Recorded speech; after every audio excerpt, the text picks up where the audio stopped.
Hello everyone, welcome to tech Sharmat. आज के इस सेशन में हम शेल स्क्रिप्ट से रिलेटेड कुछ और ऐसे पॉइंट्स देखेंगे जिसके थ्रू हम होस्ट रिलेटेड इंफॉर्मेशन को फेच कर सकते हैं।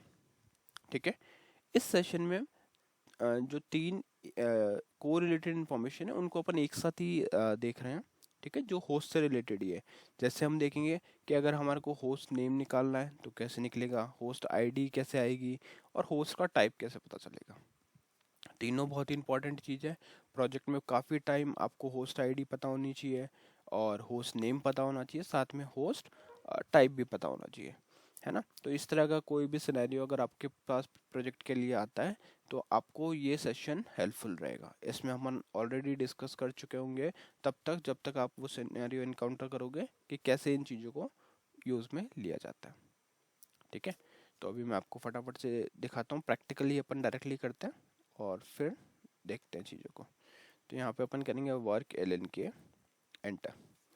वर्क एल एन के करने के बाद में अपन वर्क स्क्रीन पे आ जाएंगे। यहाँ पे से अपन एक डायरेक्टरी सेलेक्ट करेंगे जो मैं हर बार करता हूँ, ये वाली टेक्सचर में। यहाँ पर लेंगे ऑप्शन 5 और इधर हमारे पास एक फाइल है जो ऑलरेडी एग्जीक्यूटेबल है। तो मैं इसको अभी के लिए ये वाला कोड हटाता हूँ और फिर से मैं आपको स्टेप बाय स्टेप एक एक बार ये लिख के दिखा देता हूँ। ठीक है, क्योंकि अभी हो सकता है आपको उसमें से कुछ कन्फ्यूज़न हो। तो यहाँ पे हम क्या करने वाले हैं, इस शेल स्क्रिप्ट के अंदर हम वैल्यूज़ को फेच करने वाले हैं जो होगी होस्ट डिटेल, है ना। होस्ट से रिलेटेड जो इन्फॉर्मेशन होगी वो इससे फेच करेंगे। तो उसके लिए सबसे पहले अपन करते हैं होस्ट आईडी। तो आपको लिखना है इको स्पेस कोड और यहाँ पे आ जाएगा होस्ट आईडी। ठीक है, कॉलन। अब ये जो चीज़ लिखी है अपन ने, ये टेक्स्ट लिखा है, इसकी जगह आप कुछ भी लिख सकते हो, host number, host ID, host IP address, ये यहाँ पे आप कुछ भी लिख सकते हो। ठीक है, ये एक्चुअल वैल्यू नहीं है। एक्चुअल वैल्यू को एक्सेस करने के लिए अपन यूज़ करते हैं डॉलर सिंबल का। और अब यहाँ पे लिखेंगे होस्ट आईडी, ये आपको सेम रखना है। अगर ये सेम नहीं हुआ तो ये एरर देगा। ठीक है, इसके बाद सिंपली आपको डबल कोट से इसको क्लोज करना है और हम यहाँ पे करेंगे F3 फॉर सेव और एग्जिट। ठीक है, ये हो गया। तो हमने क्या किया, होस्ट आईडी को प्रिंट कर दिया। अब अगर अपन सेशन बी पे चलें और यहाँ पे अपन लिखें strqsh, सॉरी strql नहीं, यहाँ लिखेंगे qsh। ठीक है, qsh क्या करेगा, क्यू शेल को ओपन कर देगा। qsh लिख के आपको सिंपली एंटर हिट करना है। जैसे ही आप एंटर हिट करोगे तो ये स्क्रीन आएगी। अब यहाँ पे हम शेल स्क्रिप्ट रन करेंगे /home/sharmit/sharmit.sh और एंटर। ठीक है, जैसे ओके, यहाँ पे एक पॉइंट और आएगा /sharmit/टेक_sharmit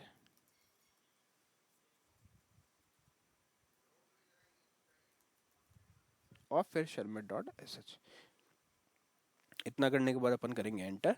जैसे एंटर होगा, okay, so I think something is wrong, let me check.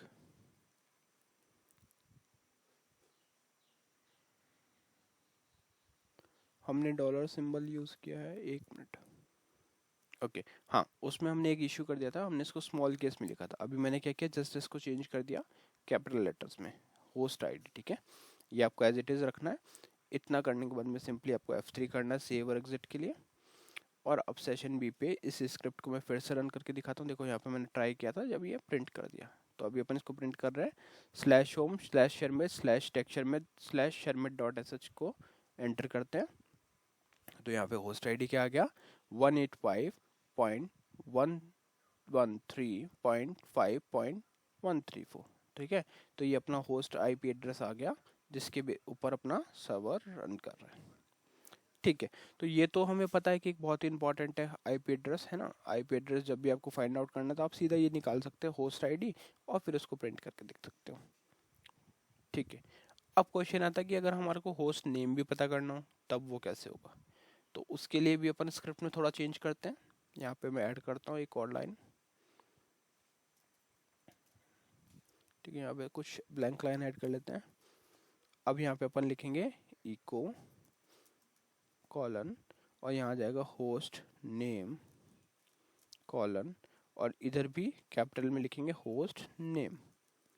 ठीक है, इतना करके सेव और एग्जिट करेंगे F3 से। सेशन बी पे जाएंगे, इसको फिर से रन करेंगे। तो यहाँ पे आप देख रहे हो अब हमारे पास होस्ट का नेम भी क्या आ रहा है, www.pub400.com। अगर आप कोई और सर्विस यूज़ कर रहे हो, किसी और तरह का सर्वर यूज़ कर रहे हो, तो यहाँ पे आपको उसका नेम शो हो जाएगा। बट अभी हम सब पब्लिक सर्वर यूज़ करें pub400, इस वजह से यहाँ पे आपको क्या दिखा आ रहा है, यहाँ दिख रहा है हमें www.pub400.com। और होस्ट आईडी हमने पहले ही प्रिंट की थी, तो होस्ट आईडी में क्या आ रहा है 185.113.1.134। सो ये दोनों इन्फॉर्मेशन किससे रिलेटेड हो गई, हमारी होस्ट से रिलेटेड। ठीक है, होस्ट वाला पार्ट क्लियर हो गया। अच्छा, अब एक क्वेश्चन आता है कि यहाँ पे अगर हमारे को होस्ट टाइप भी यूज़ करना है तो वो कैसे होगा, उसका भी एग्जाम्पल देखते हैं। तो उसके लिए आपको सिंपली यहाँ पे लिखना है इको कॉलन और इधर आ जाएगा होस्ट टाइप कॉलन और यहाँ पे आ जाएगा कैपिटल लेटर्स में होस्ट टाइप। ठीक है, अब एक चीज़ मैं बता देता हूँ कि आप लोगों को ये देख के ही लग रहा होगा कि जिस नेम जो नेम है उस अकॉर्डिंग ही आपको वैल्यू वहाँ पे पास करनी है ना। तो ये ज़्यादा कॉम्प्लेक्स नहीं है। जैसे होस्ट आईडी चाहिए तो होस्ट आईडी आप लिखोगे, होस्ट नेम चाहिए तो होस्ट नेम लिखोगे, कोई चेंजेस नहीं है, बस डॉलर सिंबल होगा तो वैल्यू एक्सेस होगी, अदरवाइज वहाँ पे खाली एज ए टेक्स्ट प्रिंट हो जाएगा। ठीक है, तो यहाँ पे हमने क्या कर दिया, होस्ट टाइप। इसको करके सिंपली F3 करेंगे सेव और एग्जिट के लिए। सेशन बी पे जाके इसको रन करेंगे। रन किया तो अभी अपने पास तीनों वैल्यू एक साथ प्रिंट हो रही है। पहला आ रहा होस्ट आईडी, दूसरा आ रहा होस्ट नेम और थर्ड में आ रहा होस्ट टाइप जो है पावर पीसी। ठीक है, तो अब आप सिनेरियोज की बात करें तो सपोज आपको किसी ने बोला अगर किसी प्रोजेक्ट में कि आपको एक शेल स्क्रिप्ट रन करना है और उस शेल स्क्रिप्ट से जितने भी होस्ट रिलेटेड इन्फॉर्मेशन हमारे पास आ रही है, उस होस्ट रिलेटेड इन्फॉर्मेशन को हमें प्रिंट करना है शेल स्क्रिप्ट के साथ में। ठीक है, तो उस केस में होस्ट डिटेल का मैंने आपको ऑलमोस्ट सारी चीज़ें बता दी, जो इम्पोर्टेंट भी है, होस्ट आईडी, होस्ट नेम और होस्ट टाइप। ठीक है, तो आई थिंक अब ये वाला पार्ट अब क्लियर हो गया है और इसका ऑर्डर आप चेंज भी कर सकते हो यहाँ पे। जैसे अगर आप, और हाँ एक चीज़ और बता दूँ, जैसे मैंने आपको पहले भी बताया कि ज़रूरी नहीं है कि आपको टेक्स्ट लिखना ही है। अगर जैसे मैं यहाँ पे एक लाइन लिख के दिखा देता हूँ, इको और यहाँ पे सिंपल मैंने लिख दिया डॉलर होस्ट आईडी। ठीक है, और सेव और एग्जिट कर दिया, कोई टेक्स्ट नहीं लिखा अपन ने यहाँ पे, है ना। और इस केस में भी अगर मैं शेल स्क्रिप्ट रन करता हूँ तो वहाँ पे होस्ट आईडी मेरे को शो हो जाएगी। तो वो तो बस मैंने आपको शो करने के लिए इस तरह से लिखा था, बाकी ऐसा मैंडेटरी नहीं है कि आपको हर बार इस तरह से टेक्स्ट ऐड करके ही लिखना है। वो आपके नीड पे है, अगर आप टेक्स्ट लिखना चाहते हो आप लिख सकते हो, अदरवाइज डॉलर से आप जो भी वैल्यू है उसको डायरेक्टली भी एक्सेस कर पाओगे। ठीक है, तो ये चीज़ क्लियर हो गई। साथ में अभी हमने कैपिटल और स्मॉल का डिफरेंस देख ही लिया कि अगर आप स्मॉल में उसको लिखोगे तो वो एरर देगा। एक बार फिर से दिखा देता हूँ जो अभी अपने को इशू आया था। अगर मैं इसको होस्ट आईडी को इस तरह से लिखता हूँ, होस्ट आईडी, अभी देखते हैं इसको सेव और एग्जिट करके। ये हमने फिर से रन किया तो देखो अभी यहाँ पे कुछ भी नहीं शो हो रहा, ब्लैंक आ रहा है, मतलब उसने एग्जीक्यूट ही नहीं किया उसको प्रॉपर। ठीक है, तो ये चीज़ आपको ध्यान रखनी है कि जब भी आप होस्ट रिलेटेड वैल्यूज पिकअप कर रहे हो शेल स्क्रिप्ट से, तो आपको हमेशा कैपिटल लेटर्स ही पास करने हैं, होस्ट आईडी और होस्ट नेम और होस्ट टाइप के लिए।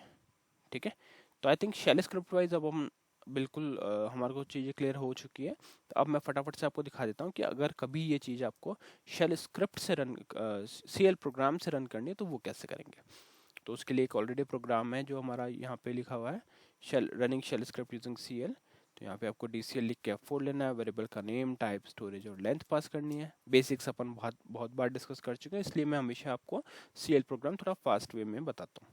ठीक है, बट अगर आपको फिर भी कोई इशू आता है इसमें तो आप पहले वाले सेशन चेकआउट कर सकते हो, वहाँ पे अपन ने ये सारी चीज़ें बिल्कुल डिटेल में डिस्कस की हुई है। ठीक है, तो CHG वेर आ गया, वेरिएबल नेम स्क्रिप्ट आ गई, strqsh आ गया, यहाँ पे F4 करते हैं तो वेरिएबल आ गया जिसमें आपने स्क्रिप्ट रेडी करी थी। इसके बाद में सिंपली आपको क्या करना है, कंपाइल करना है इसको और इस प्रोग्राम को रन करके देखना है। तो जैसे ही आप इसको कॉल करके रन करोगे तो आपको होस्ट आईडी में क्या शो हो गया, होस्ट आईडी, होस्ट नेम और होस्ट टाइप। ठीक है, तो यही तीन चीज़ें थी जो हम एक्सपेक्ट कर रहे थे, क्योंकि अभी हमने शेल स्क्रिप्ट जब रन की तो हमारे को यही वैल्यू वहाँ पे मिल रही थी, क्योंकि शेल स्क्रिप्ट से हमने ऐसी ही वैल्यूज़ को फेच किया था। तो वही इन शॉर्ट स्क्रिप्ट वही चल रही है, जस्ट CL के थ्रू चल रही है। ठीक है, और यहाँ पे जब सेशन एंड करना होगा तो आपको एंटर करना होगा सेशन को एंड करने के लिए। ठीक है, तो अभी मैं करता हूँ यहाँ पे एंटर, जिससे मेरा सेशन जो हो जाएगा एंड हो जाएगा। ठीक है, तो आज के इस सेशन के लिए इतना ही था। नेक्स्ट सेशन में हम बाकी टॉपिक डिस्कस करेंगे। So thank you for watching tech share math.